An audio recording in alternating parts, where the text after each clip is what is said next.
భవనాల వినియోగంపై మంత్రివర్గ ఉపసంఘం భేటీ అయింది. రిషికొండ భవనాల వినియోగం కోసం పలు ప్రతిపాదనలపై మంత్రులు చర్చించారు. రిషికొండను గత సీఎం తన నివాసం కోసం ఏర్పాటు చేసుకున్నారని అన్నారు మంత్రి పయ్యావుల కేశవ్. దీని నిర్వహణ కోసం ప్రతి నెల 25 నుంచి 30 లక్షల వరకు ఖర్చు అవుతుందన్నారు. ఇప్పటికే టాటాతో పాటు కొన్ని సంస్థలు ముందుకొచ్చాయన్నారు. ఇందులో టాటా గ్రూప్ ఇచ్చినటువంటి ప్రాజెక్టు వివరాలపై చర్చించినట్లు తెలిపారు. రిషికొండ భవనాల వల్ల టూరిజంకు ఆదాయం వచ్చేలా చేస్తామన్నారు మంత్రి కందుల దుర్గేష్. ఇప్పటికే కొన్ని సంస్థలు ముందుకొచ్చాయని, దీనిపై మరోసారి చర్చించి ముందుకెళ్తామని తెలిపారు. అల్టిమేట్గా టూరిజం డిపార్ట్మెంట్కి ఉపయోగపడే విధంగా, అదే సందర్భంలో దాన్ని ఒక వైబుల్ యూనిట్గా చేయడానికి ఏ రకంగా చేయొచ్చు అనేటువంటిదే డిస్కస్ చేయడం జరిగింది. ఇప్పటికే ప్రజల నుంచి తీసుకున్నటువంటి స్పందన కానీ, అదేవిధంగా ఎవరైతే ఉత్సాహం చూపిస్తున్నటువంటి వారు చెప్పినటువంటి మాటలు కానీ, అవి రెండు కూడా తీసుకున్న మీదట ఒక 3-4 మనకి చాలా వైబుల్గా కనబడతా ఉన్నాయి.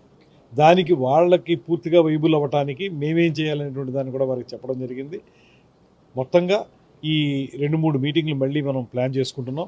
ఈ లోపులోనే అవసరమైనటువంటి గ్రౌండ్ వర్క్ తయారు చేసుకుని ఇవి మొత్తంగా ఒక 3-4 వైబుల్ ప్రాజెక్టులని మేము ఫైనలైజ్ చేసుకుని వాటిని క్యాబినెట్ ముందు తీసుకురావడం, ముఖ్యమంత్రి గారితో డిస్కస్ చేయడం చేసి దాన్ని అల్టిమేట్గా తొందరలోనే దాన్ని ప్రజలకు ఉపయోగపడే విధంగా, at the same time tourism డిపార్ట్మెంట్కి ఆదాయం వచ్చే విధంగా చేస్తాం.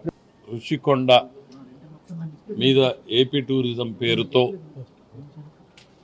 గత ముఖ్యమంత్రి గారు తన నివాస గృహం కోసం ఏర్పాటు చేసుకున్నటువంటి ప్యాలెస్ ఏదైతే ఉందో దాన్ని ఏ రకంగా సద్వినియోగం చేసుకోవాలనేటువంటి దాని మీద గ్రూప్ ఆఫ్ మినిస్టర్స్ సమావేశం జరిగింది. మనం పబ్లిక్ నుంచి ఒపీనియన్స్ తీసుకున్నాం, వచ్చాయి. ప్రముఖ సంస్థల నుంచి మనం అడిగాం, లాట్ ఆఫ్ ఎంక్వైరీస్ వచ్చినాయి. సో మనం వాళ్ళ కేపబుల్ అనేది బ్రాడ్గా మనకు కనపడతా ఉంది. కానీ కేపబిలిటీస్ మీద కూడా ఏం చేయబోతున్నారు, ఏం చేయాలనుకుంటున్నారు అనేది వితిన్ మళ్ళీ ఒక 1 వీక్ లోపలే వాళ్ళందరినీ కన్సల్ట్ చేయమని చెప్పి, ఎవరెవరి శక్తి సామర్థ్యాలు ఏంటి, ఎవరెవరి ఆలోచనలు ఏంటి, ఏం చేయాలనుకుంటున్నారు అనేటువంటిది ఇప్పటికి సీరియస్గా టాటా సంస్థ అయితే కాన్సెప్ట్ పేపర్ కూడా ఇచ్చారు వాళ్ళు. మిగిలిన వాళ్ళు in the process of submitting.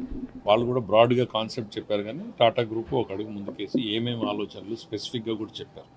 So మిగిలిన సంస్థలు కూడా అట్లా డీటెయిల్స్ ఇవ్వమని చెప్పి అడిగాం. ఒక 1 వీక్ తర్వాత మళ్ళీ కూర్చుని ఇంకా వీక్లీ ఎవ్రీ 15 days దాని మీద ప్రోగ్రెస్ చేసి సాధ్యమైనంత తొందరలోనే దాని మీద ఒక 2-3 ఆప్షన్స్ పెట్టి నిర్ణయం తీసుకునే దానికి ప్రయత్నం చేస్తాం. ఫైనల్గా సజెషన్స్ని క్యాబినెట్ ముందుకు తీసుకెళ్తాం.